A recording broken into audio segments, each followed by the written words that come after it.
గారు కూర్చోండి, రామారావు శ్రీకాంత్ గారు కూర్చోండి ప్లీజ్ ప్లీజ్. అధ్యక్ష ప్లీజ్ ప్లీజ్. అధ్యక్ష కూర్చోండి రామారావు గారు, ఎల్ఓపి గారు మాట్లాడారు, కూర్చోండి, మీరు కూర్చోండి, తర్వాత మాట్లాడండి, తర్వాత మళ్ళీ మాట్లాడండి. అధ్యక్ష ఇది ప్రశ్నోత్తరాల సమయం అధ్యక్ష. ప్రశ్నోత్తరాల్లో సభ్యులు అడిగిన ప్రశ్నకి డీటెయిల్గా అడిగిన ప్రశ్నకి డీటెయిల్గా సమాధానం చెప్పచ్చు అధ్యక్ష, దాంట్లో అభిప్రాయ భేదం లేదు.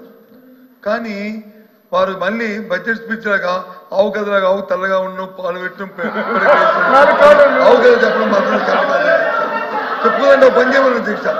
అధ్యక్ష నా రిక్వెస్ట్ అధ్యక్ష, వారిని కోరుతున్నాను, మీ ద్వారా ప్రభుత్వాన్ని కోరుతున్నాను అధ్యక్ష.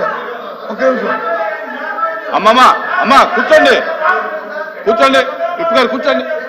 మీ ద్వారా ప్రభుత్వాన్ని కోరుతున్నాను అధ్యక్ష. ఇంతసేపు ఫైనాన్స్ అద్భుతంగా ఉంది. ఈ సభలో వారిని మమ్మల్ని అందరినీ కలిపి కమిటీ అయ్యండి అధ్యక్ష.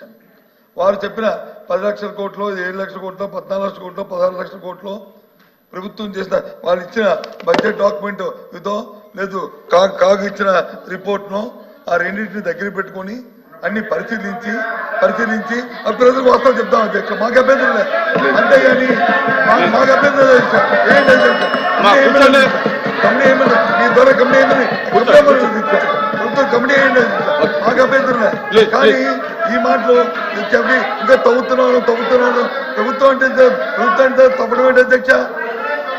ప్రభుత్వం అంటే తప్పడం ఏంటి అధ్యక్ష? నాకు అర్థం అవట్లేదు. తప్పడం ఏంటి అధ్యక్ష? అమ్మా కూర్చోండి, అమ్మా కూర్చోండి, అమ్మా కూర్చోండి.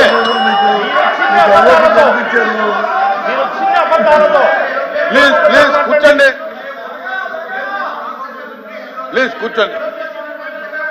ఎల్ఓపి గారు మీరే సమయం పాటించకపోయి ప్లీజ్